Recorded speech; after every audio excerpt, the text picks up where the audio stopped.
así la subimos a YouTube. ¿Se está grabando? Sí, se está grabando. Gracias a Dios continuamos con esta actividad que se va a llevar a cabo hasta noviembre.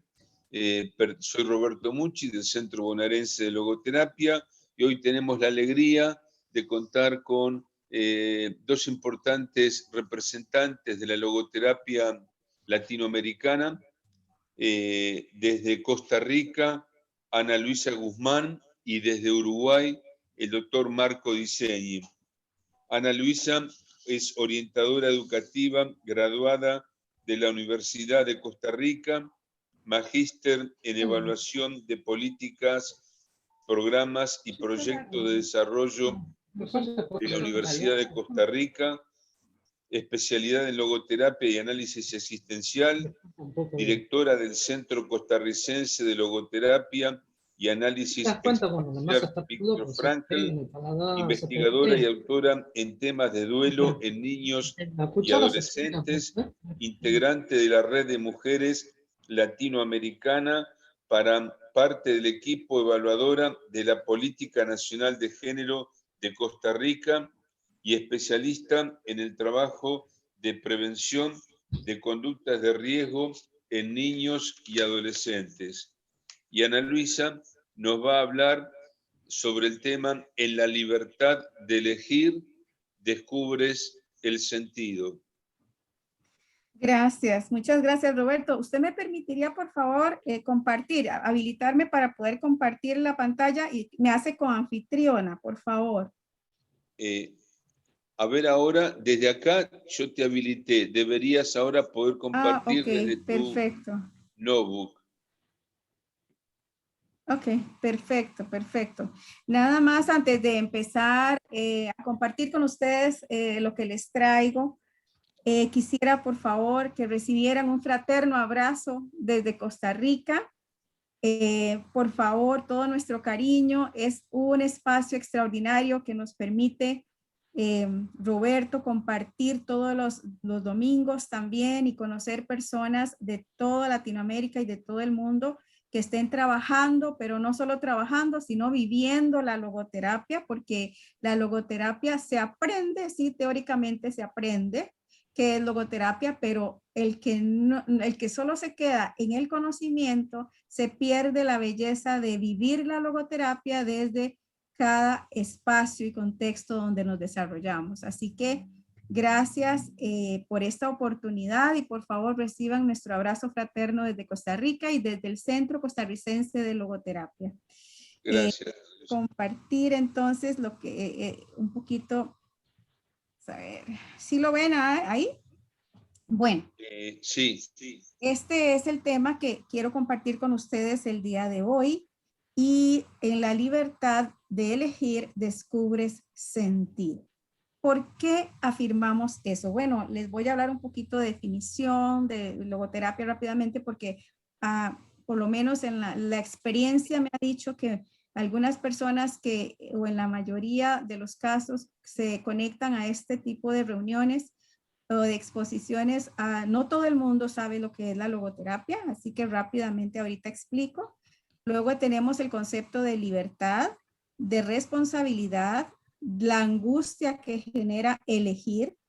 Elegir tenemos toda la libertad de elegir, pero elegir constituye también una angustia o genera angustia.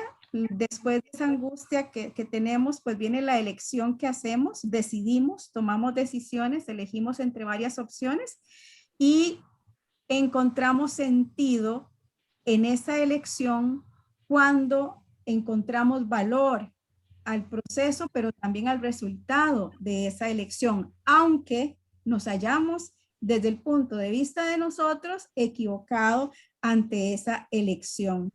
Entonces, eso es lo que les voy a enseñar a trabajar hoy o por lo menos a compartir con ustedes. Bueno, pero libertad de qué o para qué, dice Viktor Frankl, ¿verdad? Dice la logoterapia. Primero, la logoterapia es una psicoterapia que pertenece a la psicología que trabaja sentido de vida, la terapia del sentido, sanar a través del sentido. que creó Viktor Frankl y que fue el legado que nos dejó el doctor Frankl, y nosotras y nosotros ahora estamos aprendiendo de la logoterapia, viviendo esa logoterapia, pero también aportando a la logoterapia desde nuestra experiencia y desde nuevos conocimientos que hemos ido adquiriendo en todo el proceso o que estamos adquiriendo, porque la logoterapia nunca se deja de construir y se construye a partir de su experiencia, de mi experiencia y de todo lo que podamos aportar en los distintos ámbitos donde nosotros nos desarrollemos. Es una psicoterapia para la psicología, desde la intervención de la psicología, pero es un enfoque teórico también que atinente a diferentes disciplinas como la orientación, trabajo social, educación, antropología, sociología, psicopedagogía, todas aquellas disciplinas que trabajen con personas. Desde la logoeducación también existe un posicionamiento extraordinario de la logoterapia para trabajar ese vínculo de sentido de vida de las niñas, niños, adolescentes, de las personas en las universidades que están estudiando y todas las que tienen que, o en los diferentes espacios de estudio donde también se puede, por supuesto, potenciar la logoterapia. Bueno, dicho esto, vamos a entrar un poquito en el tema que les traigo y la libertad de qué o para qué. Bueno, el ser humano es libre, pero ¿de qué es libre y para qué es libre? Nos dice, como ustedes muy bien han escuchado, Viktor Frankl dice que el ser humano es libre de elegir y de posicionarse ante la vida. Por eso el análisis existencial es tan importante para la logoterapia, ese posicionamiento de ese paradigma, ese posicionamiento teórico y ese paradigma también del análisis existencial nos muestra que el ser humano constantemente se está posicionando y está existiendo ante todo lo que afronta, ante todo lo que recibe del contexto, lo bueno y lo no tan bueno. Pero nos dice Viktor Frankl que el ser humano nunca va a ser libre de condicionamientos de ese contexto. Siempre va a tener que posicionarse, siempre va a tener que elegir con eso que le tocó vivir, con eso que está viviendo. ¿Qué hacemos ante esta pandemia? ¿Qué hacemos ante esta crisis? Pero el ser humano todo el tiempo, desde que nace, está expuesto a crisis, está expuesto a situaciones que debe afrontar y sobre las cuales debe posicionarse para obtener un resultado a partir de esa respuesta que está dando. Entonces, ¿de qué es libre? De elegir, de tomar una actitud. ¿Para qué es libre? Para que en esa elección, para que en esa respuesta existencial que da ante la vida, elija que su vida tenga sentido. Y ese sentido va relacionado con esa coherencia, con ese equilibrio en todas las áreas de nuestra vida. Como menciona Viktor Frankl, desde la dimensión espiritual, desde la dimensión física, desde la dimensión psicológica, pero todas, y ese concepto de ser humano, de la logoterapia y de Viktor Frankl, está transversado por el contexto, por todo lo que le sucede al ser humano en el diario vivir. Entonces, también dice que elegir implica hacernos responsables de las consecuencias de esa elección. O sea, desde el latín, responsabilidad significa estar obligada a, estar obligado a. Me hago responsable cuando me obligo a tomar una posición ante una situación y cuando doy respuesta desde mis creencias, desde mis valores, desde mi posicionamiento ético, desde cómo me han enseñado, desde lo heredado, desde lo asumido, o sea, lo aprendido y desde finalmente lo elegido. ¿Qué he elegido yo a partir de lo que me han enseñado en mi casa cuando estaba pequeñita? ¿Qué he aprendido yo en el contexto que me ha hecho cambiar esos paradigmas sobre los cuales me he construido? Y ahora sí que elijo como ser humano libre, como ser humano responsable, que tengo un proyecto de vida al cual debo dar respuesta en las diferentes etapas o estadios vitales en el proceso o en mi vida. Elegir produce angustia, por supuesto, pero también produce la alegría, paz de asumirnos en el camino, de arrojarnos hacia esa elección. Tenemos elecciones muy fáciles de tomar y que tomamos todos los días, algunas de ellas, pero otras elecciones y otras decisiones que debemos tomar son tan difíciles en el ser humano como qué hacer con todo esto que estoy viviendo en estos estados emocionales que me producen esta pandemia, este confinamiento, esta crisis que a veces estamos bien, otras veces hay que confinarnos porque se elevaron los casos, o sea, esta angustia que produce también todas las situaciones del contexto, porque lo peor entre muchas cosas que le puede pasar al ser humano es que le quiten la libertad de salir, de estar con su familia, de ir a trabajar como lo hacía todos los días, de visitar a su familia, de asistir a los lugares donde podía hacer y ahora ya no. O sea, la cotidianidad, por ejemplo, nos quitaron esa rutina. Entonces, esa angustia de elegir qué voy a hacer ante lo que me tocó vivir, qué voy a hacer ante esto que estoy viviendo. Pero de ese posicionamiento, ese existir desde el análisis existencial, desde esa obligación de responder que tengo como ser humano porque estoy viva y tengo que responder, y no responder también es una elección. Si decido no hacer nada, si decido quedarme como la víctima de las circunstancias, de la situación, es una elección, pero eso también va a tener consecuencias y eso también va a tener resultados. Entonces, en esa libertad de elegir, me produce la angustia de si estoy eligiendo bien, si esto es lo correcto, si esto es lo que me va a servir, si esto es lo que si me va a dar el resultado al final del día que estoy esperando. Entonces, por supuesto que produce angustia, pero sobre todo en situaciones que son realmente muy difíciles o decisiones muy importantes en nuestra vida y que todas las opciones que tenemos para elegir, todas las vemos como adecuadas o ninguna es adecuada. Entonces, ¿cuál elijo? Entonces, eso nos produce ese vacío, inclusive en algunas de esas decisiones o en ese proceso y en esa angustia, nos produce vacíos existenciales y empezamos a tener situaciones de neurosis, etcétera, que vienen a afectarnos profundamente. Bueno, vamos a ver. Cuando hablamos de esa angustia, dice Viktor Frankl, que nos produce también elegir qué vamos a hacer ante la muerte de afectiva, un ser que era importante afectivamente para nosotros y nosotras. Ante el destino adverso e inevitable, es inútil preguntarnos por qué a mí, dice Viktor Frankl, ¿verdad? Porque la angustia que genera el quedarme sumida en el sufrimiento, en el vacío, en el sinsentido de la muerte de alguien, porque simple y sencillamente no puedo aceptarlo, parte también de ese proceso de recuperación ante la pérdida que es el duelo. Entonces, cuando nos enfrentamos a nosotros y a nosotras mismas en ese sufrimiento, en ese sinsentido o en cualquier otra situación que nos produce ese vacío, esa incertidumbre, eso que no sé qué hacer ante esto que me tocó vivir, por supuesto que se genera la angustia.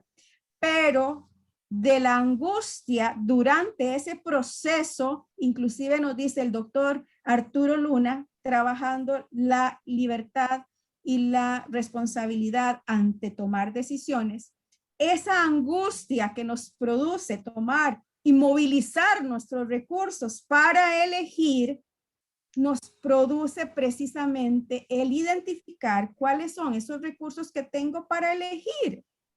Por ejemplo, desde la logoterapia, el autodistanciamiento. No elegir por la mera emoción, no elegir porque me siento triste. Sí, me siento triste, me siento desolada, me siento frustrada, me siento impotente porque yo quiero que esté vivo y no, ya murió, ya no está y yo quiero que esté vivo, me siento impotente, pero también empiezo a identificar cuáles son esos recursos que tengo y el no responder solo por la emoción, voy a validarla, voy a sentir esa emoción, voy a ver cuánto me duran, voy a darle el tiempo que sea necesario, pero en algún momento tengo que volverme a mí y de manera consciente, que también desde la conciencia es un recurso importante de la logoterapia, un recurso no ético, desde la conciencia, identificar qué tengo yo para responder ante este estado emocional o ante esta pérdida o ante esta situación.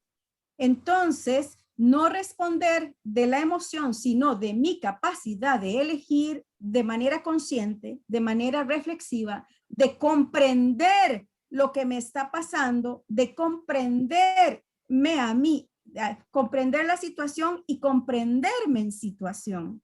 Eso hace la gran diferencia, entenderme, cómo me conceptualizo, cómo me entiendo en ese proceso de angustia al elegir.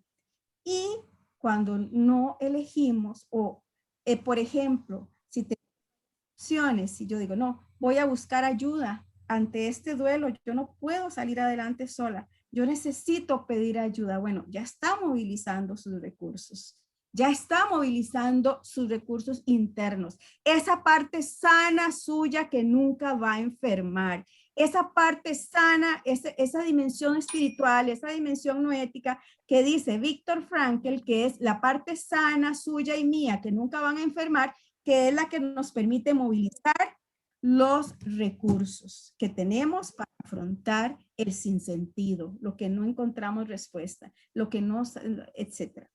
Pero cuando se refiere aquí a la nada, son esas opciones no elegidas que nos llevan a no ser. Bueno, si yo digo, voy a buscar ayuda en este proceso de duelo, en esta pérdida, porque sola yo no puedo salir adelante, bueno, estoy eligiendo.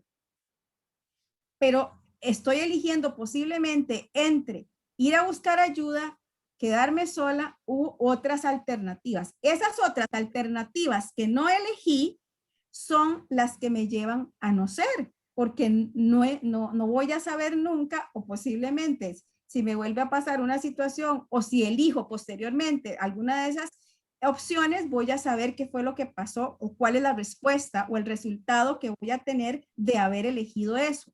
Pero si no las elijo, nunca voy a saber cuál fue el resultado. Entonces dice el doctor Arturo Luna, nos lleva a no ser, porque no sabemos cuáles son esos resultados. Bueno, avanzo.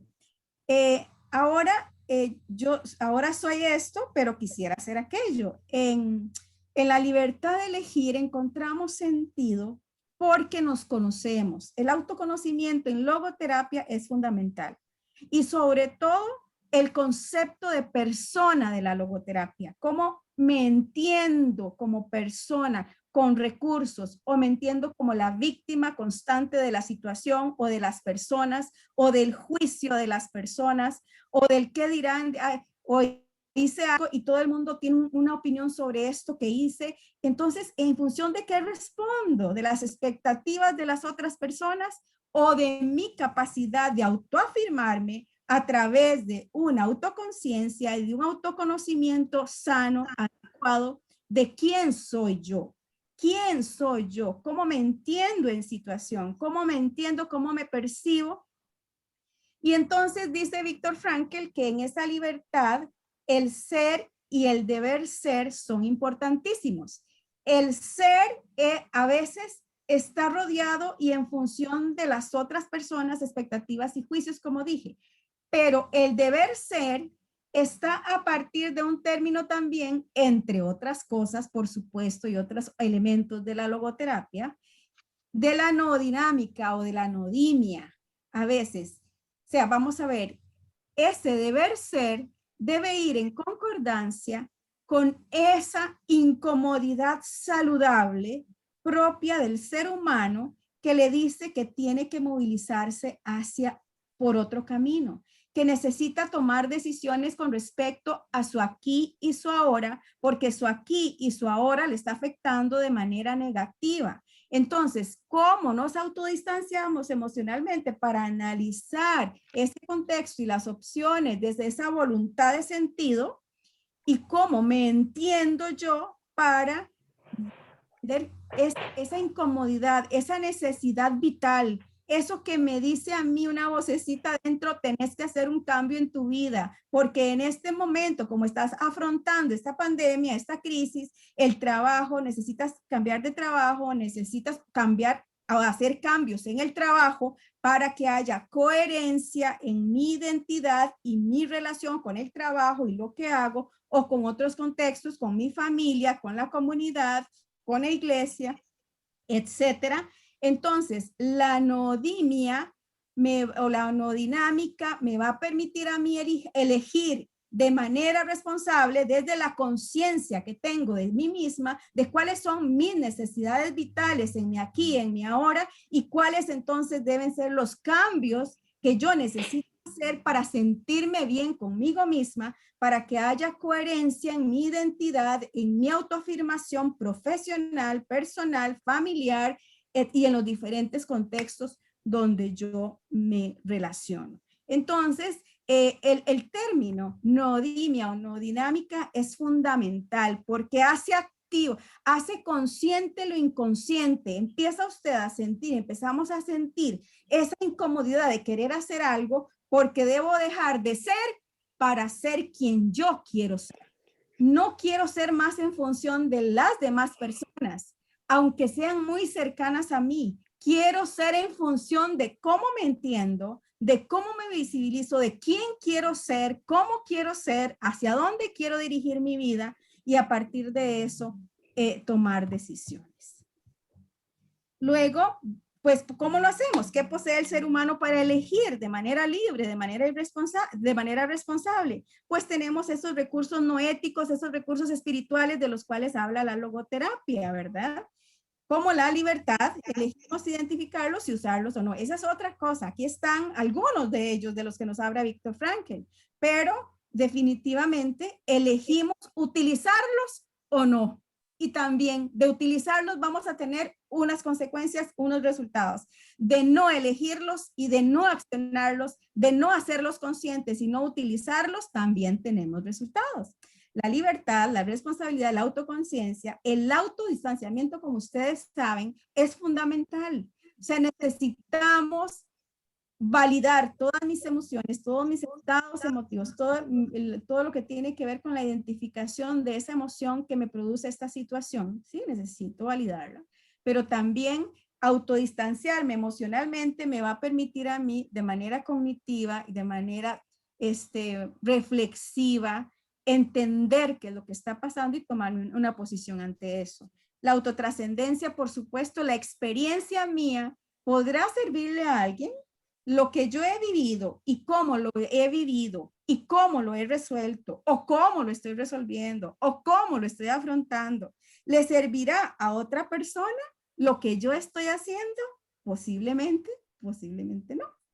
Pero entonces, ¿cómo trasciendo? ¿Cómo me salgo de mí para que a partir de mi experiencia, de mi conocimiento, yo le pueda aportar a la vida de otra persona una frase, una experiencia, una vivencia, una teoría que le puede ayudar en este momento de su vida? Entonces, aquí como bien lo dice la imagen, usted está en esa cuerda floja de elegir, en esa cuerda floja que es la vida. Pero entonces usted elige no usar los recursos del contexto, esos factores protectores internos o externos que nos habla la teoría del desarrollo. Usted, esa cuerda floja que es la vida y que entonces usted dice, ¿yo qué tengo para afrontar la vida? ¿Cómo puedo afrontar esto que me está pasando? Sí, voy a buscar ayuda del contexto y entonces nos buscan desde la psicoterapia, desde orientación, desde educación. Muy bien, pero no vamos a estar ahí para toda la vida. Debemos potenciar esas capacidades en el ser humano para que sigan viviendo de manera coherente, con identidad y autoafirmación desde la identificación de estos recursos de valores de creación, de experiencia, de actitud. ¿Quién soy yo ante esto? ¿Cómo me defino? ¿Como la víctima o como la persona con recursos que puede posicionarse ante esto? ¿Qué siento? ¿Qué pienso sobre esto? ¿Qué elijo hacer ante esta situación? Estas tres preguntas para mí son fundamentales, aparte de todas las que son las preguntas socráticas que ustedes saben que ayudan muchísimo a hacer consciente lo inconsciente, pero sobre todo a que la gente dé a luz eso que no sabe que tiene, eso que está aquí en su mente, en su corazón. Cuando la persona se escucha diciendo, es que yo lo que siento y lo que pienso y lo que quiero hacer de esto es esto, esto y esto, se está escuchando. Ya eso activa su conciencia, activa, ok, ahora ante todo esto, ¿qué quiere hacer? Hagámonos responsables de qué es lo que usted quiere hacer. Entonces, es fundamental que podamos trabajar desde esa libertad. Pues quisiera terminar con nuestra frase de lema del Centro Costarricense de Logoterapia, que precisamente es una decisión de trascendencia. El sol saldrá de nuevo, lo veré diferente, pero saldrá otra vez. El Centro Costarricense de Logoterapia precisamente fue creado por una situación de dolor, una pérdida afectiva, que después de haber llevado, y primero Dios, en mi caso que soy creyente, primero Dios que nos ayudó a llevar adelante esa pérdida, o no a superarla, pero sí a resignificarla. Utilizamos la logoterapia para trabajar nuestro duelo y nuestro sol volvió a salir. ¿Y cómo volvió a salir? Abriendo el Centro Costarricense de Logoterapia para ayudar a otras personas en procesos de duelo. Entonces, la trascendencia, el autodistanciamiento, la autoconciencia, la libertad, la responsabilidad, nos ayudan a resignificarnos ante lo que estamos viviendo. El contexto me puede condicionar, pero no me va a determinar. Yo tengo la capacidad de elegir cómo quiero responder. Que Dios les bendiga y muchas gracias por escucharme. Estimada Ana Luisa, te agradecemos de corazón tu ponencia con tanta claridad y con tanta pertenencia en lo que nos has dicho, y qué hermosa la experiencia que estamos teniendo de poder compartir, al menos de modo virtual, el pensamiento logoterapéutico de hermanos de Latinoamérica. Hoy están presentes Costa Rica y Uruguay. La semana que viene contaremos con 2 expositores desde México, Jackie Robles y Mag Jiménez. Qué lindo esto de la hermandad latinoamericana. Yo después vamos a escuchar ahora al doctor Marco Disegni y quería, antes de abrir el diálogo, agregar algunas ideas para sumar sobre lo que nos has desarrollado con tanta riqueza y profundidad. El doctor Marco Disegni, desde Uruguay, es médico psiquiatra, diplomado en psicoterapia en los servicios de salud, especialista en logoterapia y análisis existencial, psicoterapeuta cognitivo-conductual, magíster en ciencias religiosas y terapeuta de orientación relacional ética. Y nos va a hablar sobre aportes para una nueva antropología desde la espiritualidad. Querido Marcos, te escuchamos. Muy buenas tardes a todos. ¿Se escucha bien? Yo ¿Sí? escucho un poco bajo, Marcos, no sé los demás. ¿Se A ver, escucha ¿ahora? bien? Parece que sí. Sí, sí. Bien, bien. Bueno, es una quijotada tratar de introducir el esbozo de un nuevo esquema holoterapéutico que hemos llamado terapia relacional ética, que está muy vinculado, somos los hermanos menores de la logoterapia, pero también somos epistemológicamente algo distintos. Sin embargo, la logoterapia nos ha nutrido muchísimo y también hemos desarrollado un sistema de la espiritualidad en los últimos 18 años. Bien, entonces, nueva antropología. Antropología es palabra acerca del hombre, tratando de cuidar al hombre en todas sus dimensiones. Nosotros hemos pensado un sistema también en dimensiones inclusivas e incluyentes, donde, como han hecho otros autores y han intentado hacer escalas o estratificaciones de tipo ontológico o antropológico, como Harman, como Scheller y otros más. Hemos tratado de concebir todo desde una óptica relacional. La relacional es uno de los nombres de la espiritualidad. Es la capacidad que tenemos de vincularnos con nosotros y con lo que en logoterapia sería el suprasentido, con lo trascendente, en términos más jasperianos.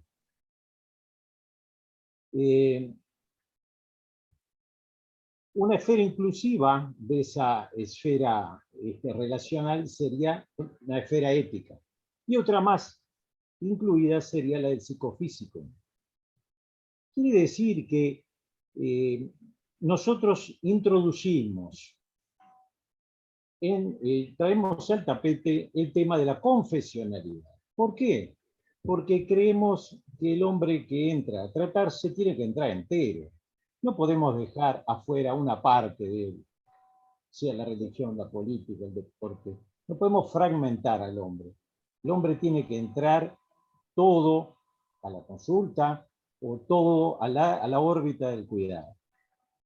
Entonces la relacionalidad nos vincula con los otros y con el ser trascendente.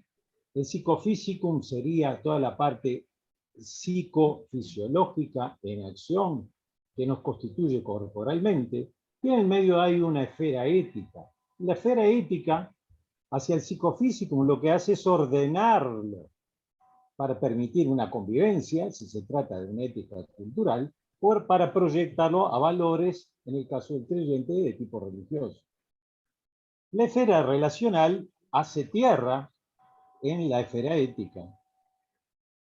En el caso de los creyentes, les voy a decir por qué hago esta aclaración, porque nadie tiene la obligación de ubicarse en ninguna de esas esferas para trabajar. Entonces, la esfera, digamos, relacional hace pie, toma su asidero, hace tierra, decimos nosotros, en la esfera ética. Quiere decir que lo ético organiza el psicofísico y baja a tierra lo relacional para que se pueda vivir. En forma de dimensiones inclusivas, como hizo Frankl, entre otros. La diferencia es que, como es un modelo polivalente epistemológico, esa relacionalidad que contiene la confesionalidad de la persona que viene para tratarse, esa relacionalidad puede tener distintas orientaciones, de acuerdo a la religión del sujeto o a la postura en cuanto a la trascendencia. Y por el otro lado, por el plano psicofísico, puede ser ocupado por diferentes escuelas. Terapia cognitivo-comportamental, en la que nos formamos nosotros, terapia psicoanalítica. Pero después vamos a ver que hay una pequeña particularidad, que si ustedes recuerdan las leyes de la ontología dimensional de Frankl, van a ver que lo central es el hombre. El hombre tiene reflejos que se pueden apreciar en los planos, pero esos planos, en definitiva, son reducciones de esa hechura integral del hombre, que es el volumen. El volumen se proyecta en planos, y yo puedo trabajar en planos, pero los planos son insuficientes, porque no reproducen la riqueza del volumen. El cuadrado no reproduce la riqueza del cilindro, y el círculo, en el otro plano inferior, tampoco la reproduce. Eso nos lo enseñó Franco, ¿no?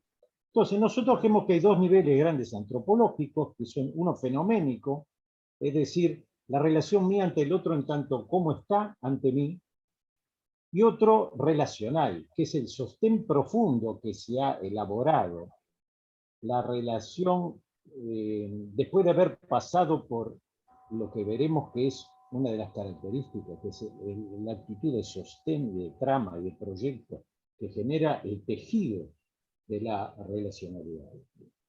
Entonces, el análisis dimensional que podamos hacer, que ahora no lo vamos a hacer por razones de tiempo, lee las dimensiones desde los niveles antropológicos, siendo lo fenoménico como la instantánea y lo relacional es el sostén que nos mantiene a todos unidos y al cual no podemos evitar, no podemos no relacionarnos.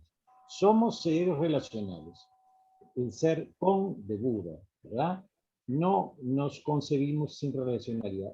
Piensen ustedes en cualquier empresa humana, ante las cuales se puedan ubicar, y ninguna se saltea la relacionalidad. ¿Por qué? Porque todos involucran, como dice Franco, en proyectos y personas. Y en definitiva, los proyectos involucran personas porque no se hacen solos. Es decir, que no podemos no relacionarnos. También hemos trabajado, y se nos presentó inmediatamente, el gran tema de la libertad. Entonces, ¿cómo podía en este esquema concebirse la libertad? Entonces, si es una libertad sin trascendencia, donde, según el psicoanálisis, estamos sujetos un poco a los dictados del inconsciente, o según la terapia cognitiva o cognitivo-comportamental, tiene que ver con los antecedentes de nuestros actos y con sus consecuencias que la regulan, el comportamiento, entonces estaríamos trabajando en un plano bidimensional. También puede haber una concepción implícita en la que yo tenga una ilusión de libertad, porque siento que voy encadenándome en distintas tareas y tengo una ilusión de libertad, pero esa libertad no sería la misma si estuviese condicionada por otros factores. Entonces tengo que buscar en otro lugar la libertad, para que la libertad exista realmente y no esté condicionada ni por el entorno, ni por mis genes, ni por mis relaciones, ni por el medio ambiente. La libertad tiene que ser forense, nos es dada. Los creyentes creemos por Dios, otros podrán creer por la naturaleza, pero nos es dada, por eso forense, porque viene de afuera. Entonces, tiene sentido la libertad, el amor, la responsabilidad, todas esas potencias que tenemos, que después, en lenguaje más aristotélico, van a plasmarse en actos de nuestra vida en la medida que vivamos nuestros valores y nos dejemos atraer por las metas, por los propósitos, encarnando valores en la acción. Da mucho para hablar esto de la libertad, pero ¿saben cuál es?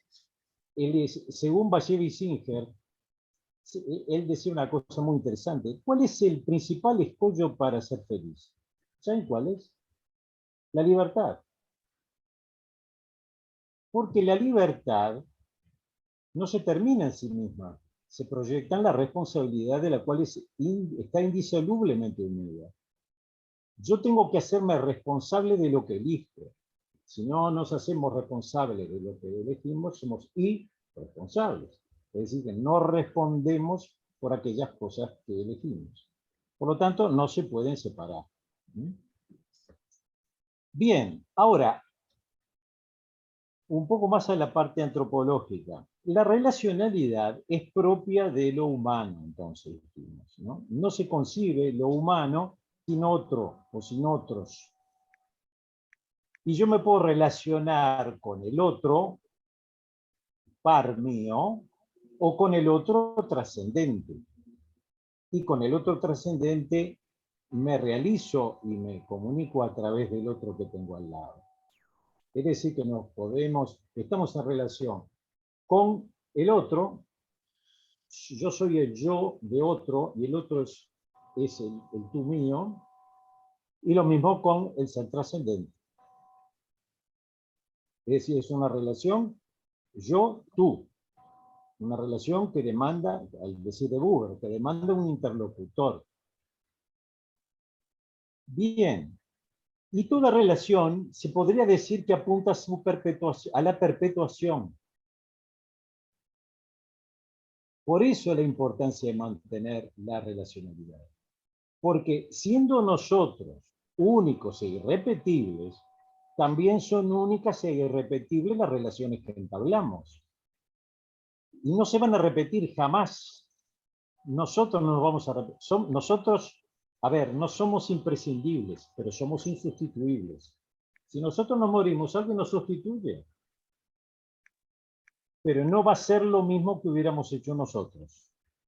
Ni nosotros nunca haremos lo mismo que habría hecho él. Porque somos distintos, originales, y como decimos en Uruguay, rompimos el molde. No sé si ustedes dicen lo mismo. Como romper el molde es ser absolutamente único.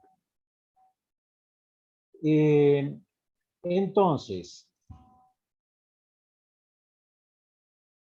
en este esquema pueden coincidir las distintas posibilidades humanas del amor y de la razón, donde la razón es como un brazo ejecutor para que la belleza de la mano pueda ejercer la función de tomar, que es lo que hace que nuestra especie sea nuestra especie.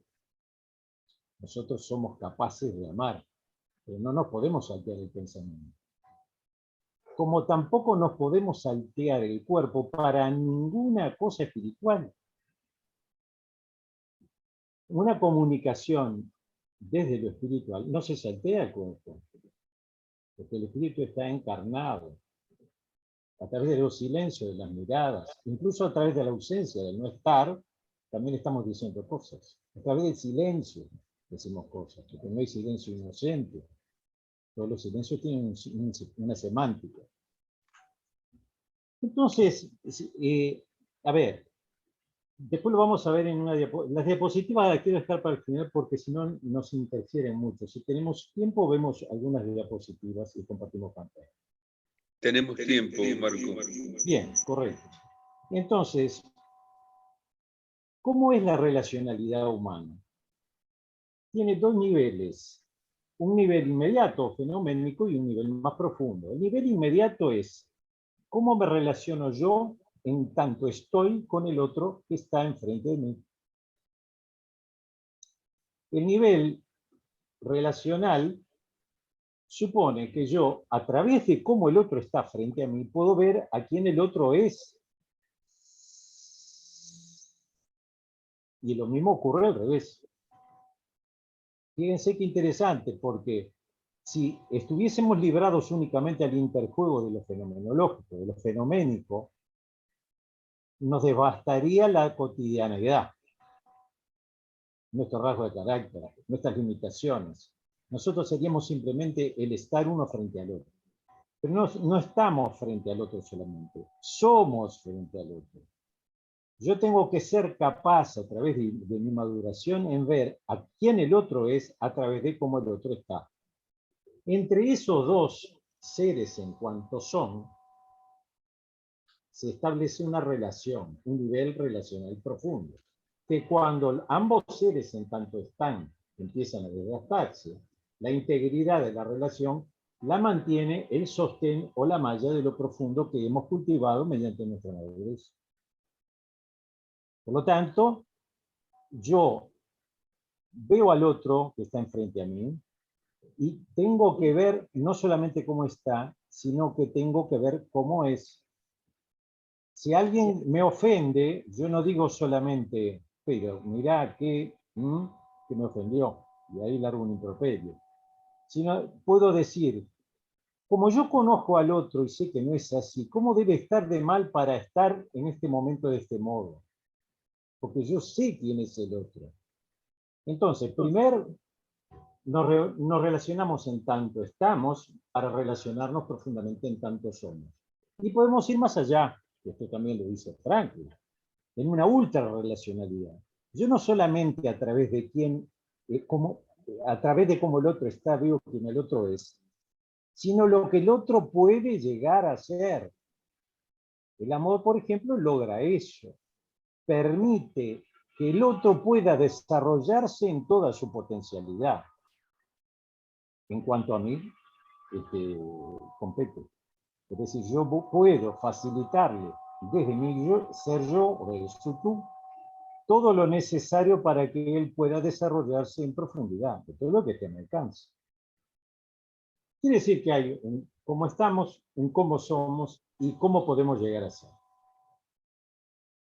Ahora, todo esto, acá tenemos un uruguayo presente, el educador maestrando Washington Roca, que nos ha ayudado a conceptualizar esto. Y bueno, y él se le ocurrió, y pudimos trabajar durante mucho tiempo en eso, transformar ese cilindro en un cono. ¿Por qué en un cono? Porque el cono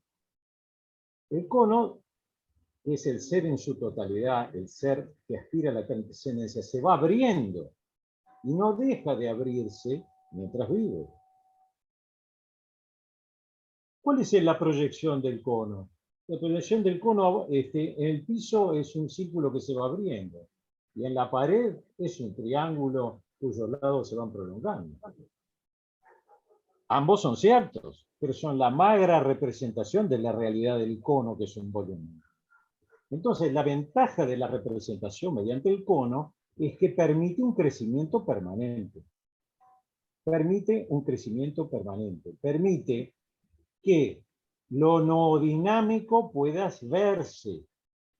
Es decir, esa puesta en juego de los valores me puede hacer crecer, que las metas me atraigan y yo las alcance poniendo los valores en acción. Entonces, ahora, ustedes vieron que en logoterapia se opone un poco homeostasis o no dinámica, siendo la homeostasis un criterio médico que significa la estabilidad de los sistemas, ¿no? Todos los sistemas orgánicos necesitan una estabilidad. Y la no dinámica no, disfruta, digámoslo así, de esa tensión, porque es lo que hace buscar al hombre lo trascendente. Entonces, nosotros hemos dicho que no se trata de una cosa u otra, postulamos. Se trata de que yo necesito como trampolines homeostáticos para desarrollar una apertura en espiral de ese cono que se va abriendo. Quiere decir que la homeostasis es, bueno, yo necesito momentáneas seguridades para desarrollar un crecimiento espiritual. Pero después que pasó ese crecimiento espiritual ya pasó y yo tengo que aspirar a más. Entonces necesito otro trampolín de homeostasis para seguirme proyectando hacia lo trascendente. ¿Y hasta cuándo? Hasta que tenga vida. Ese cono no se termina de abrir. Entonces, y acá viene una cosa interesante. El cono es la espiritualidad. ¿Y cuál será el contenido de la espiritualidad? Y el contenido es lo que queramos poner dentro de ese cono. En este caso, en nuestra confesionalidad religiosa, por ejemplo. Acuérdense que Kant tenía una moral que era formal, una ética formal, porque estaba basada en la razón, pero no tenía un contenido, era polivalente, si ustedes quieren. Nosotros, en vez de decir que la libertad es un postulado de la moral, vamos un poquito más atrás y decimos, la libertad es un postulado de la moral que es el cable a tierra de la fe, por ejemplo. O para el no creyente, de una ética cultural. Porque, a ver, nosotros no podemos forzar al paciente en nuestro esquema, tenemos que tratar de esquemar a nuestros pacientes. Hay pacientes que no tienen creencias religiosas, entonces nos manejamos en un plano más ético. Que puede ser de dos tipos. Ustedes tienen una ética en tanto creyentes, por ejemplo, los que lo sean, pero también tienen una ética cultural, porque para vivir en comunidad necesitamos no matar, necesitamos no robar, y necesitamos no usar mascarilla para no contagiar al de al lado. Esas son normas que nos hemos dado como comunidad, y forman parte de una ética comunitaria. Que tengan un origen en Occidente, en una ética de tipo judeo-cristiano, no lo quita, pero está asumida por la generalidad. Cristianos, no cristianos, creyentes y ateos. Y los ateos, por cierto, tienen espiritualidad y mucho, como cualquier persona. La espiritualidad es inherente al hombre, no a sus creencias. Bien, entonces esa vocación de ese cono es a crecer, decíamos, ¿no? Después hay toda una discusión sobre si nos atenemos a una postura existencialista o a una postura más dialéctica entre lo existencialista y lo esencialista. Si no habrá necesidad ahí de elaborar una dialéctica de intercomunicación, si simplemente el ser se construye desde el existir, o si hay algo previo que nos es dado, que es puesto en la existencia. Acuérdense que existir significa etimológicamente poner fuera. ¿Poner fuera de qué? ¿No? Pregunta. Bien. Bien. Nos corre un poco el tiempo, pero vamos a continuar con unos apuntes más. En el entendido que esta antropología supone, entonces, que las escuelas clásicas muy probablemente nos ofrecen una representación en dos planos de la riqueza del hombre. También podemos pensarlo en términos de técnicas o en términos de realidades. Por ejemplo, la asertividad puede ser un reflejo de la relacionalidad. La autoestima puede ser un reflejo del amor a sí mismo, que está en consonancia con el amor al otro.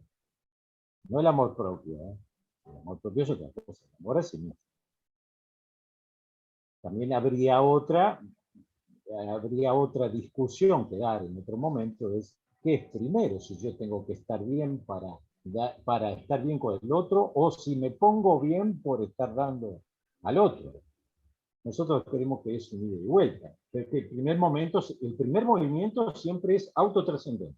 Salgo hacia el otro, lo encuentro, y recibo reciprocidad del otro que me ama a mí. No retribución, ¿eh? Que la retribución es interesada. Reciprocidad. Así como el otro es mi tú, yo soy el tú del otro, yo soy el otro del otro. Bien. En la teología cristiana, para los que sean cristianos y para los que no sean, igual puede servir como una ejemplificación. Los cristianos nos creemos parte de un cuerpo que se llama cuerpo místico, cuya cabeza es Jesús, y nosotros somos el cuerpo. Y fíjense qué interesante ejemplo de relacionalidad. Algo que comparte nuestra naturaleza, pero que también tiene otra naturaleza, que es la divina, forma parte de un cuerpo con nosotros. No quiere prescindir del hombre para formar un cuerpo místico. Que nosotros le hemos llamado iglesia, pero puede haber niveles de pertenencia a la iglesia diferentes, ¿no? Entonces, eso da la idea donde la cabeza no se quiere separar del cuerpo. Entonces hay una relación cabeza-cuerpo. Pero también los miembros no se quieren separar el uno del otro. ¿Acaso el hígado se desentiende lo que hace el riñón? Son diferentes, ¿verdad? Hacen cosas diferentes. ¿Se puede haber una persona que tenga hígado y no tenga riñón? No. ¿Por qué? Porque está en una relacionalidad funcional. Bueno, los miembros formamos parte de esa capacidad de vincularnos. Entonces, y a esto, a través de este ejemplo, llego a un tema que es, ¿qué es la relacionalidad? En el diccionario, fíjense todas las cosas afines que hay: conexión, correspondencia, trato, conocimiento. La relacionalidad se ejerce cuando, primero, tú, que me estás escuchando, sostenés a otro. Echás una hebra de tejido, como las agujas. Echan una hebra de tejido y enganchan un punto. Ahí sostengo al otro. ¿Cuál es la consecuencia de todos esos movimientos de la aguja? El tejido, también en el discurso, por eso texto viene, tejido viene de texto, texto viene de tejido, ¿no? Texto.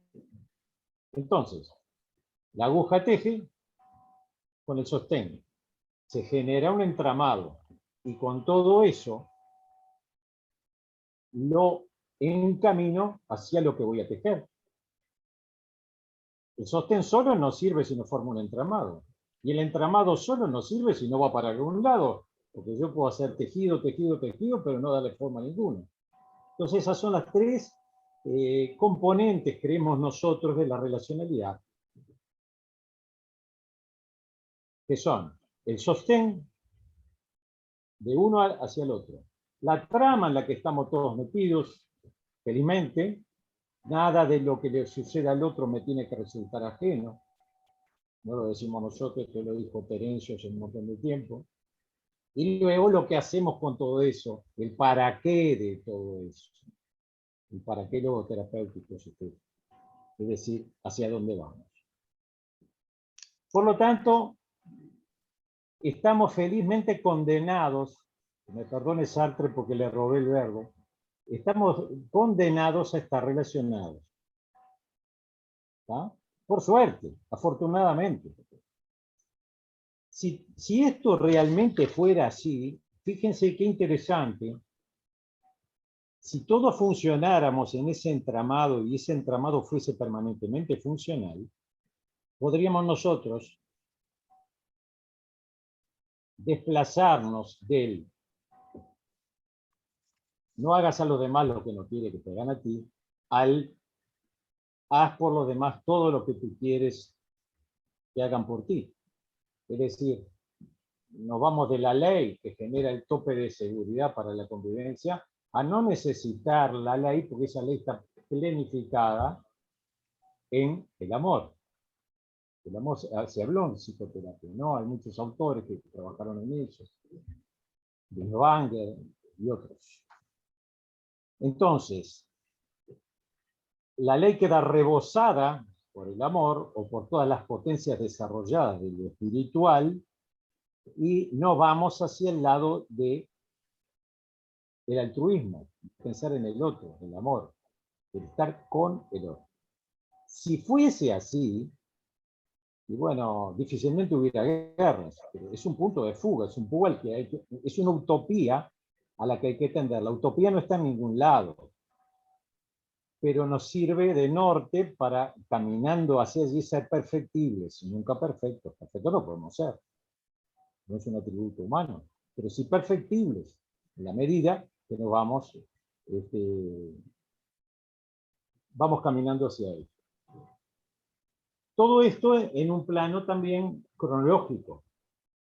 Nosotros creemos que hay una doble lectura cronológica que es el cronos como tiempo medido, es decir, por el cual corremos a la consumación de la historia y de nuestros actos y de nuestra vida, y el cuerpo y el kairos, que es el tiempo medido, que es el tiempo de oportunidad, que es aquello con lo que yo tengo que llenar el crono. Porque entonces le doy vivencia al cronos, le doy riqueza al cronos, le doy oportunidad de crecimiento al cronos. La oportunidad pasa una vez sola, después pasan oportunidades parecidas, pero hay una oportunidad que pasa en ese momento y yo la tengo que tomar. Acuérdense que el dios Kairos tenía una trenza en la frente, si yo no lo agarraba cuando venía, no lo podía agarrar por detrás, no tenía nada, no tenía pelo. ¿No? Bien.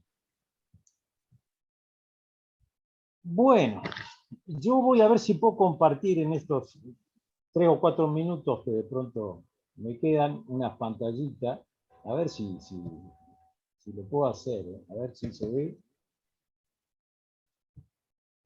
Sí, No, Marcos. no, esa no es.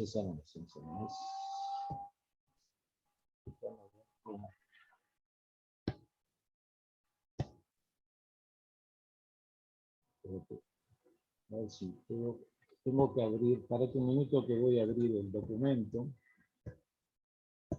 que deseo compartir.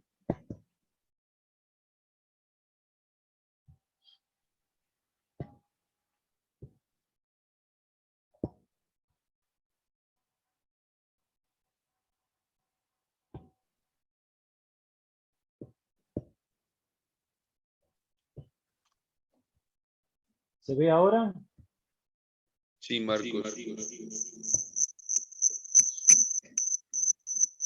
¿Se ve bien?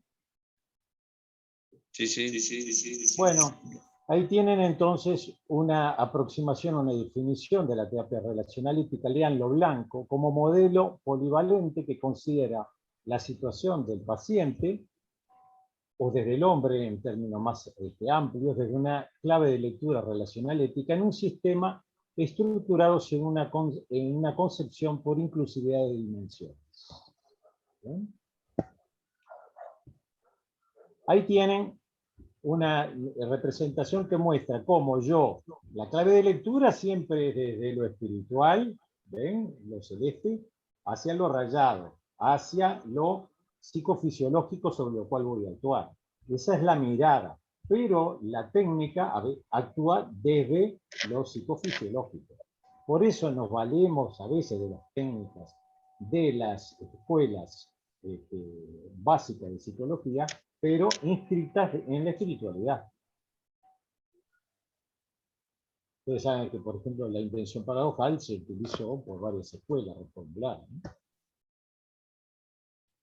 Recuerden que la relacionalidad o la espiritualidad no es un adorno, sino es una clave de lectura, no es una cosa a la que hay que atender para quedar bien y para terminar de llenar el panorama, sino una clave de lectura. Acá está el cono del que les hablé. Como ven, fíjense, las proyecciones son un triángulo en apertura y un círculo que se va abriendo, pero sobre bases de homeostasis que podrían estar representadas por ese corte, yo después me proyecto a la trascendencia en forma espiral. Después vamos a ver una aplicación práctica. Bueno, estas son formas de definir la libertad, básicamente capacidad de elegir en función de lo que me permite crecer, definiendo mi propia vida o realizándome, eligiendo bien para vivir con los otros en la historia. Estos son los niveles en los que tengo que funcionar para ser libre. Un nivel de encendido, tengo que estar despierto, tengo que diferenciar la fantasía de la realidad, tengo que darle contenido moral a mis acciones y tengo que vincularme con los demás. Bueno, esto es la ética kantiana, ya hemos hablado un poco. Entonces, la fe hace pie en la moral y la moral se expresa en las conductas ¿sí? que, una vez emitidas, están regidas por las leyes del mundo, por las leyes de la física. Por eso la fe no es objetivo de estudio de la ciencia, lo son las conductas, sí. Ahí hay un interesante punto que dice que bueno, que teóricamente si el espíritu no enferma y no muere, yo no puedo darme a mí mismo algo que no muere, por lo tanto, ese espíritu me es dado. Si me es dado, no muere porque nada por Dios es creado para la muerte. Por lo tanto, ese espíritu vivifica todo el hombre. Esto no vamos a entrar, son ejemplos de cómo se hace el análisis dimensional en las distintas dimensiones. Acuérdense que el nivel fenoménico es una instantánea, el nivel relacional es en profundidad. En el nivel psicológico, en comportamiento, lo bueno, lo malo en un momento dado, y lo querido por el ente o Dios trascendente en un momento dado.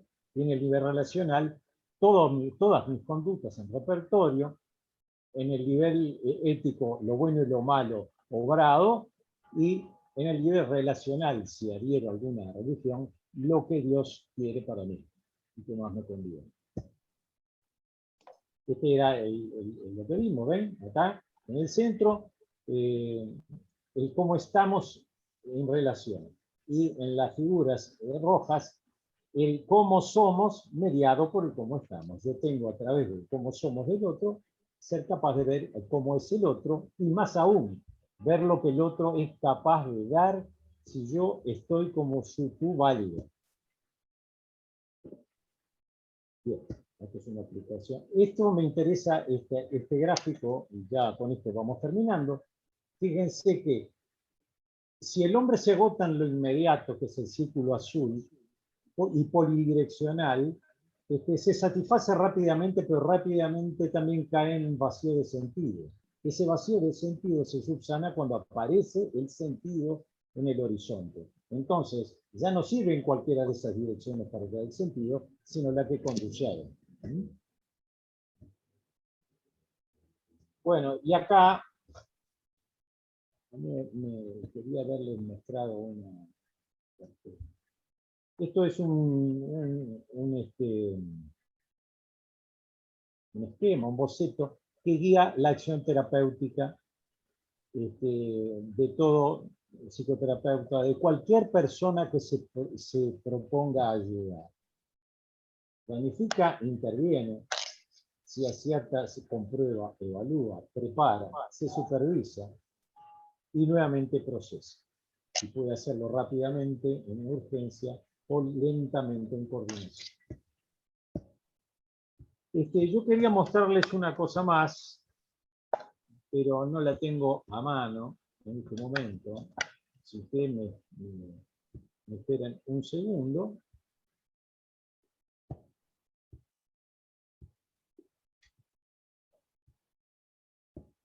Se las puedo mostrar porque creo que sería de mucha utilidad.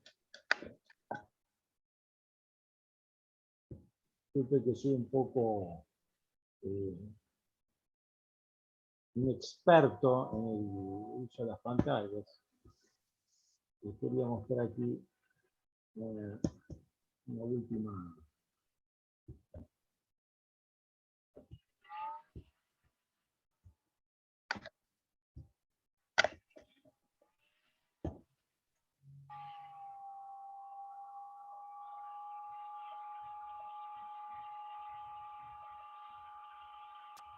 Bueno, no la tengo muy bien. No importa. En definitiva, lo que quería mostrarles era cómo esa copa se va abriendo y se va abriendo como una espiral que delimita cuadrantes, y en esos cuadrantes nos vamos orientando mientras esa copa dinámica va girando según el mayor o menor disfrute y según la menor o la mayor finalidad. Entonces forman dos coordenadas en las cuales se inscriben todas nuestras vivencias.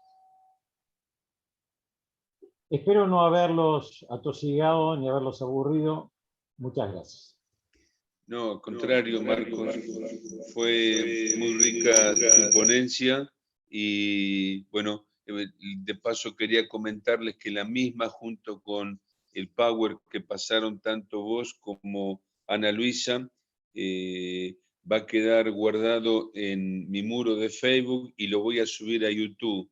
O sea que los que quieran volver a ver con tranquilidad el programa, además hay muchos que quedaron sin poder entrar a quienes se los voy a enviar después, pero quienes quieran volver a escuchar la charla de hoy, el encuentro de hoy, lo van a tener en YouTube. Ponen en YouTube 13º Encuentro Internacional de Logoterapia y lo van a encontrar. Quería sumar algunas ideas, tanto al aporte de Ana Luisa como de Marco, pero previamente pedirles que para la semana que viene, como veo que hubo un problemita con el ID, voy a ver cómo lo resuelvo, que chequeen, lo voy a enviar con el flyer nuevo de la semana próxima, chequeen cuál es, si el anterior o este por el cual entraron hoy. O sea que para estar prevenidos para la semana próxima. Ana Luisa, ¿estás ahí? Sí, hay una persona en Costa Rica que está esperando ingresar. No sé si estará ahí, la tienes ahí. Está esperando ingresar, Sí, no se pero ve. no me figura para Ah, darle ok. acceso. Ok, está bien, está bien. Aquí estoy, sí. Con respecto a Ana Luisa, yo quería recordar de los conceptos que tú nos expusiste. Quería sumar, usaste la palabra responsabilidad y le diste una connotación etimológica, que si tú me permites, quería agregar una más. Claro.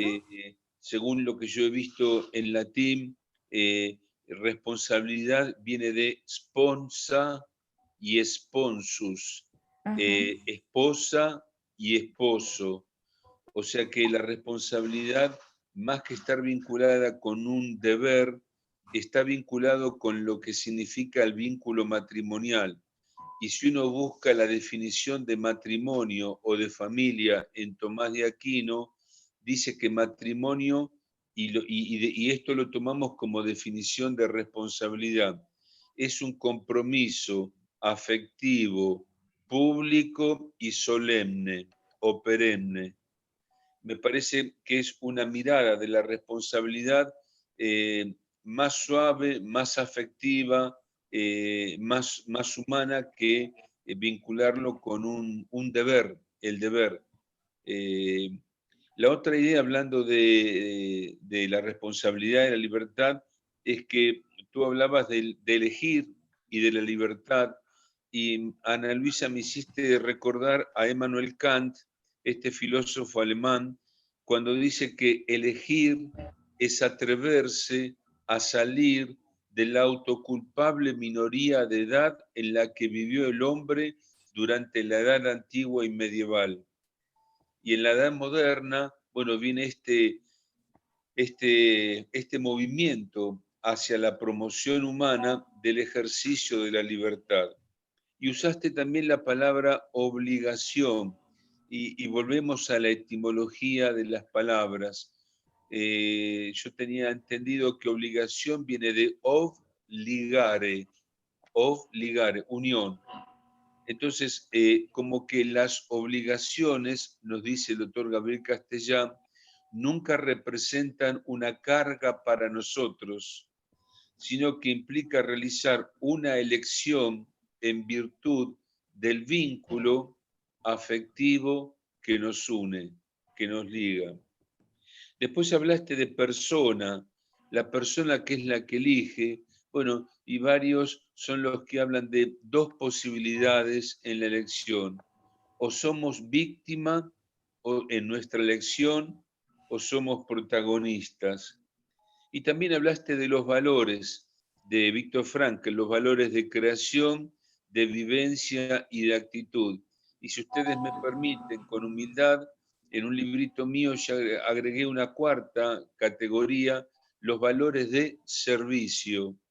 Y dentro de los valores de servicio, el sentido de la responsabilidad. ¿Por qué debo ser responsable? Y el sentido de la libertad. El sentido del liderazgo, el sentido de la responsabilidad y como consecuencia de él, el sentido del liderazgo. De la primera persona que soy responsable es de mí mismo, el liderazgo personal y liderazgo social. Y con respecto a Marcos, Marco, también como Ana Luisa, muy rica tu ponencia, y hablaste de un tema muy importante. Vos utilizás el término relacionalidad. Si comprendí bien, la relación con los otros, con minúscula, con el otro, con mayúscula, lo trascendente. También podríamos agregar la relación con el mundo, con la naturaleza y con las cosas. Y ligaste la palabra libertad con lo trascendente. Y repito lo que le dije al licenciado Juan Pablo Roldán. Fuiste muy valiente, Marco. Sos muy valiente en el ámbito de la logoterapia a ponerle nombre específico a la trascendencia. A veces se teme entrar en ese tema. Y fuiste muy valiente y lo dijiste con todas las letras. Hablaste de la fe, hablaste de esta perspectiva o relación cristiana, y me hiciste recordar, uniendo trascendencia con libertad, a un axioma de Monseñor Octavio Nicolás de Risi, es rector de la Universidad Católica, que en la carrera de filosofía nos daba metafísica y tenía un libro que era Los fundamentos metafísicos del orden moral. Y cuando nos contaba el tema de la libertad, no, si el hombre sigue siendo libre, aun cuando se equivoca, cuando comete un delito, por ejemplo, ¿dónde está la presencia de Dios o de la trascendencia? Y él nos respondía a esto. Nos decía que la trascendencia, o digamos Dios, o suprasentido, como lo quieran llamar, la trascendencia respeta la libertad del hombre aún ante un acto irresponsable del mismo. Él nos daba el ejemplo de la mano. Si la trascendencia no sostiene al hombre, aún mientras está errando, delinquiendo o pecando, el hombre no podría pecar, ni delinquir, ni errar. La trascendencia, Dios o lo trascendente, respeta tanto la libertad humana que nos sostiene aún en la inconducta. La otra idea, Marco, muy rico, pero daría para desarrollar mucho. También te animaste a hablar, que esto tampoco se suele escuchar en los ámbitos de logoterapia. Planteaste el dualismo, existencialismo, esencialismo. Ese es un tema de la metafísica que ya desde el mundo griego, con Heráclito y Parménides, ante la pregunta de ¿y cómo es la realidad? Parménides decía que la realidad es permanente, única y siempre la misma, no cambia. Heráclito daba el ejemplo del agua, del río que corre, que fluye, está en un constante devenir. Y después venía una tercera corriente de Leucipo y Demócrito que decía, bueno, unamos ambas cosas, esencialismo guión existencialismo. Y recuerdo haber leído en el libro de Adolfo Carpio de filosofía que dice, son como el organismo humano. Las células siguen estando siempre las mismas, pero en su reubicación, ¿verdad? Van dando forma a distintos organismos. Y ahí tenemos el esencialismo de las células y el existencialismo de la fisiología corporal. Y yo me animaría a decir, porque a la logoterapia siempre, siempre, siempre la vinculan con el existencialismo. Yo no sé si cometo un error, pero como Frankl habla de muchas cosas que tienen que ver con esencias, la persona, la vida, los valores, me parece que deberíamos caer en la postura de Leucipo y Demócrito, que la logoterapia es esencialismo guión existencialismo. Es, Marco, lo que vos dijiste, ser Es una dialéctica. y llegar a ser. O sea, yo no sé por qué no se ha explicitado esto habitualmente en los congresos y en la jornada, pero vos lo has dicho muy bien. Esta sana tensión entre el ser y el deber ser es la relación entre la esencia y la existencia. Entonces la logoterapia no es ni esencialismo cerrado y quieto, ni existencialismo un constante devenir, ¿no? Sino que sería la relación de ambas cosas. Y después, Marcos, hablaste de la relacionalidad. Vos sabés que cuando contabas esto, me vino a la mente, bueno, les pido disculpas si hago un excursus. Excursus es cuando uno se aparta un poco del camino y nombro a la Santísima Trinidad. El ejemplo propio de esta relacionalidad que vos, Marco, decís, es la relacionalidad en las tres personas divinas, Padre, Hijo y Espíritu Santo. Después la encontramos, vos nombraste, Marcos, el cuerpo místico de Cristo, pero también la encontramos en la antropología cultural, esta relacionalidad la encontramos con el nombre de comunitariedad. En la antropología no filosófica cultural, cuando se habla del hombre latinoamericano, dice cómo es su relación con lo trascendente, como un padre providente, cercano y que acompaña al hombre.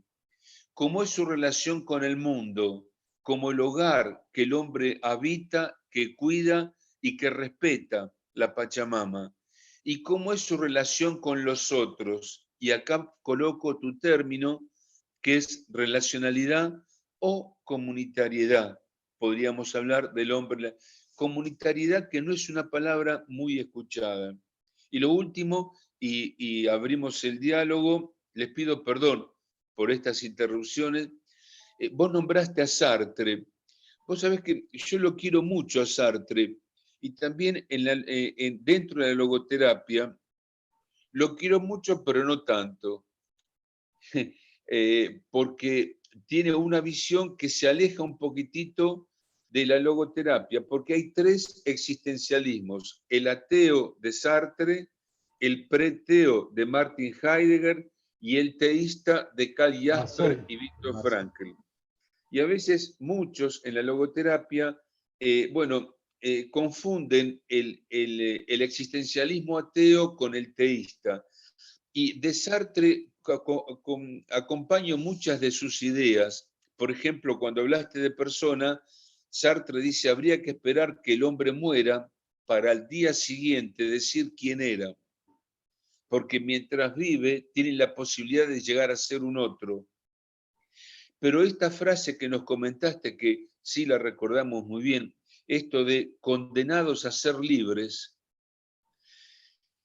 si bien está bien, por lo que dije antes, Dios no interviene para nada, la trascendencia no, está bien, condenados a ser libres, pero me hace ruido la palabra condenados. Yo buscaría un sinónimo, porque condenados me suena como que, si bien el significado tiene que ver, pero suena condenados. En realidad es una provocación, ¿no? ¿Cómo? Porque es una provocación, en realidad, el uso del término. En realidad significa que estamos inexorablemente destinados a estar relacionados, ¿no? Se lo tomé a Sartre porque es un término muy interpelante, pero obviamente, por eso dije felizmente, ¿no? Sí, sí. Esto de estar determinados también, a lo mejor nos ayuda más la terminología condicionado, guión incondicionado, ¿no? Les cuento una pequeña anécdota que cuenta desde la literatura. Hay un relato llamado Lied. Es el hombre que vivía en una orilla en Buenos Aires y miraba, vamos a suponer, y miraba a la otra orilla, Colonia. Estaba en Buenos Aires y miraba Colonia. Cruzó a Colonia, Uruguay, y añoraba Buenos Aires. ¿Cómo terminó la historia? Ni en Buenos Aires ni en Colonia. Se ahogó en el medio del río. Entonces, no eligió ni acá ni allá. Bueno, igual terminó como terminó. Pero bueno, Sí, prefiero más esto de condicionado, guión incondicionado. yo hablé que nada más que nada de determinismo para señalar que en las escuelas clásicas se depende de las circunstancias o del inconsciente o de los estímulos antecedentes. Y aunque Claro. sea muy laxa esa relación, que a veces la llamamos condicionada porque es una especie de determinismo más laxo, está influida inexorablemente. Entonces, al ser forense, ese don, en este caso la fe o la relacionalidad o el contacto con la trascendencia, entonces sale de esa determinismo y entonces se aviene así a un condicionamiento dado por las leyes del mundo, ¿no? Es como decía Mounier, ¿no? La libertad condicionada. Sí, yo soy libre porque la libertad me es dada, pero está condicionada por mi edad. Yo no soy libre de correr 20 kilómetros, por ejemplo. Hay una sola libertad que dicen que no está condicionada, es la libertad interior de aceptación o de rechazo, ¿no? Bueno, Sí, da para hablar mucho eso. Da para hablar mucho, muy interesante. esto que vos decís de Mounier está muy bien desarrollado en el personalismo de Mounier. Personalismo, sí. Bueno, dejamos abierto las preguntas, los comentarios. Hoy no está Iván para ayudarme a ver quiénes levantan la mano, así que les pediría, Alberto. Saludos a mi amigo profesor doctor Mucci. ¿Cómo te va, Alberto? Una alegría. Bien, aquí aguantando frío en Bogotá. Y saludos a la doctora Alma Melissa y al doctor Diseñi, mi amigo, por sus magistrales ponencias. A mí me queda dando vuelta en la cabeza este tema de la libertad y la relacionalidad. O sea, tratando de conectar ambas ponencias, me pregunto, ¿somos realmente libres para relacionarnos? ¿O nos relacionamos realmente desde una libertad absoluta? Y yo creo que es inevitable reconocer que el orientarnos hacia la relacionalidad, hacia el vínculo con los demás, parte de una subjetividad condicionada. Cada uno de nosotros tiene una subjetividad condicionada desde lo familiar, desde lo religioso, desde lo educativo. Y esta subjetividad condicionada se enfrenta a una subjetividad contextual, ¿verdad? Entonces el contexto tiene una subjetividad dominante, una subjetividad caótica. Y eso lo vemos todos los días en Latinoamérica, ¿no? Entonces, esta tensión de mi subjetividad como ser humano frente a este contexto me hace, a partir del contraste, construir una subjetividad humanizante. O sea, la antropología frankliana nos da la oportunidad de articular, de intencionarnos hacia ese contexto con el propósito de identificar valores, de identificar vínculos potenciales significados, de identificar relaciones de potencial humanidad. Entonces me parece que la palabra clave aquí la palabra clave aquí es orientarnos desde mi subjetividad, no hacia la homeostasis, no buscando el equilibrio, sino más bien buscando la renovación de los vínculos. Es lo que el doctor Maturana llama como la autopoiesis, ¿no? Si somos seres abiertos, si somos sistemas abiertos, si somos seres vinculados y vinculantes, estamos vinculados con Dios, estamos vinculados con lo trascendente, pero también estamos vinculados con una totalidad de sentidos.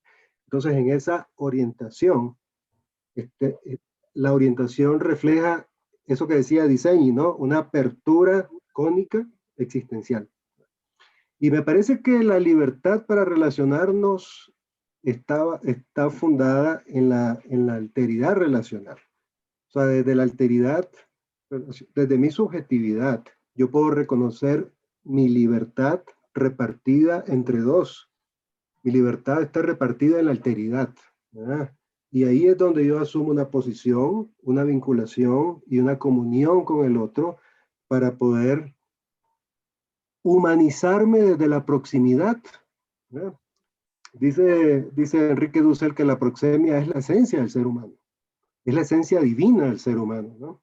Y pienso que en esta tensión de lo que decía Roberto también, ¿no? Del existencialismo y el esencialismo, yo creo que una cosa está intrincada en la otra. No es una o la otra, o no es una sumándole valor a la otra. Somos y existimos y somos. Ahí no hay una relación, yo no diría dialéctica, yo diría analéctica, ¿no? Está una intrincada en la otra. Y por eso algunos fenomenólogos llaman a la relacionalidad ontológica, existencial, y la relacionalidad óntica, espiritual. Entonces, una en la otra nos hace libres, de alguna forma, ¿no? Entonces la pregunta sería, ¿somos libres al final de todo esto? ¿Sí o no? Yo creo que sí y no. Somos libres cuando empezamos a reconocer nuestros condicionamientos. Somos libres cuando reconozco mi libertad en la esclavitud del otro.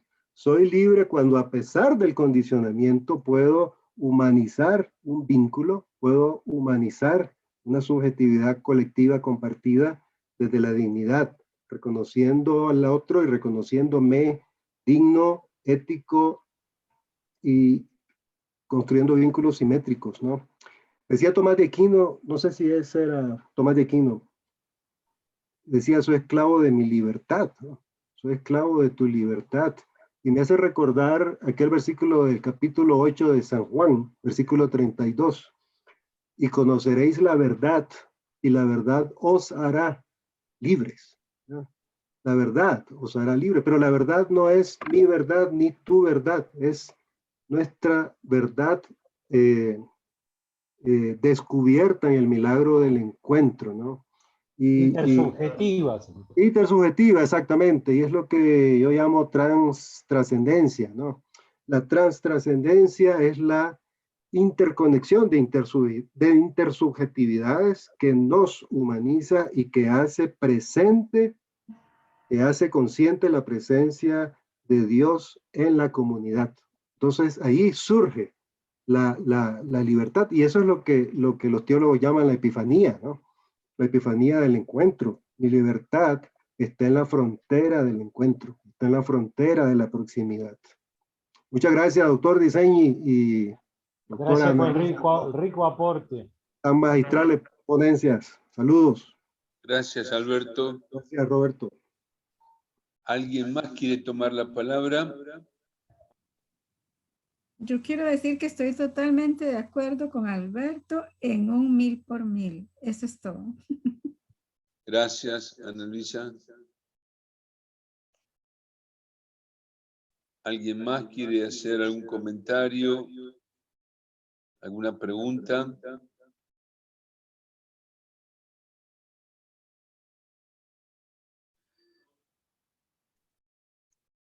Si es así, levanten la mano.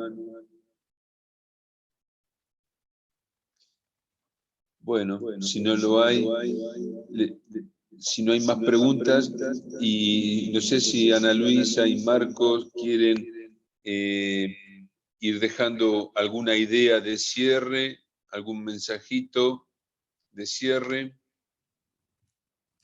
Pues yo encantada de que me permitiera hoy Roberto y todas y todos ustedes ser con ustedes, estar compartiendo esta tarde desde mi propia fenomenología y mi propia descripción y mi subjetividad, como muy bien lo menciona Alberto también, mis experiencias o lo que pude compartir con ustedes.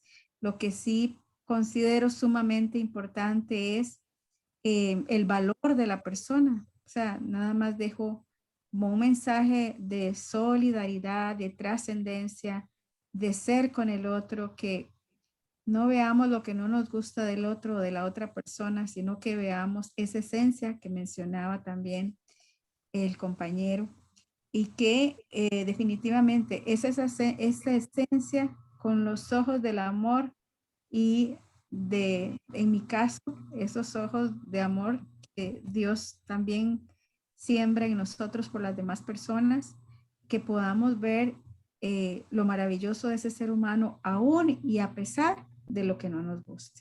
Así que un gran abrazo de verdad y muchas gracias por la oportunidad y ojalá que sea la primera, pero no la última, que comparta con ustedes. Y muchas gracias y les invito a ingresar a la página del Centro Costarricense de Logoterapia. Tenemos nuestro 7º aniversario, así que vamos a tener actividades muy interesantes e invitados e invitadas interesantes como don Roberto. Y muchas gracias, que estén muy bien. Un gran abrazo y fraterno abrazo desde Costa Rica. Ana Luisa, fue una alegría contar con tu presencia, con tu hermosa disertación.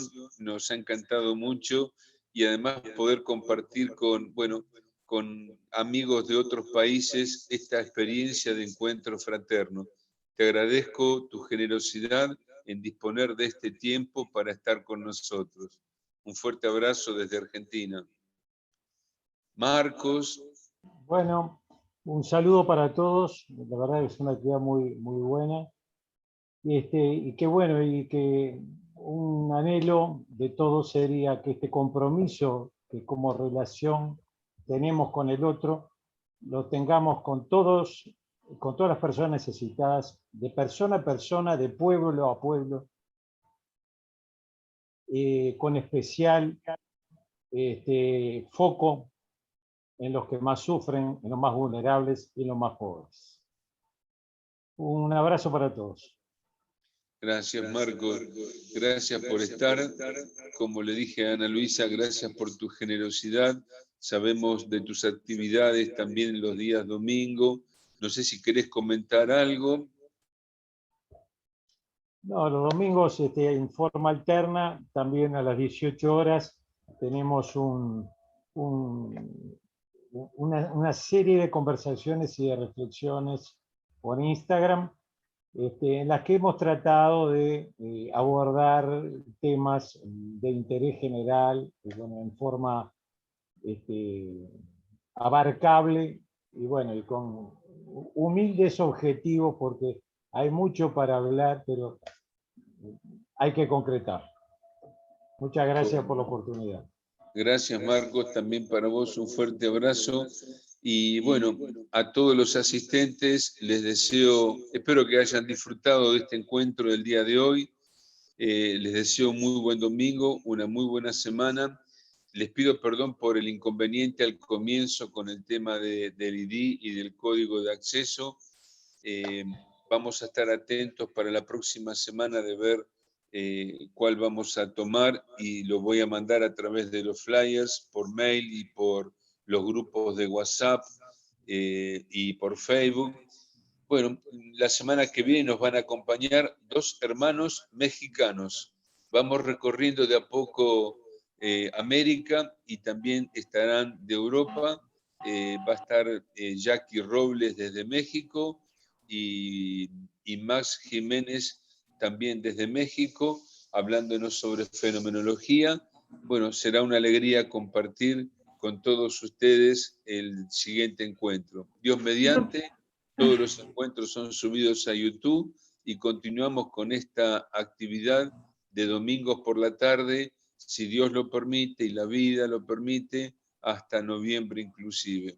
Roberto, yo quisiera dar un abrazo cariñoso también a grandes compañeros y compañeras que nos han acercado, como Jackie Larrio de Centras de Perú, Alejandra, que es docente de nuestro Centro Costarricense de Logoterapia, Jorman, que es estudiante de nuestro diplomado en Costa Rica.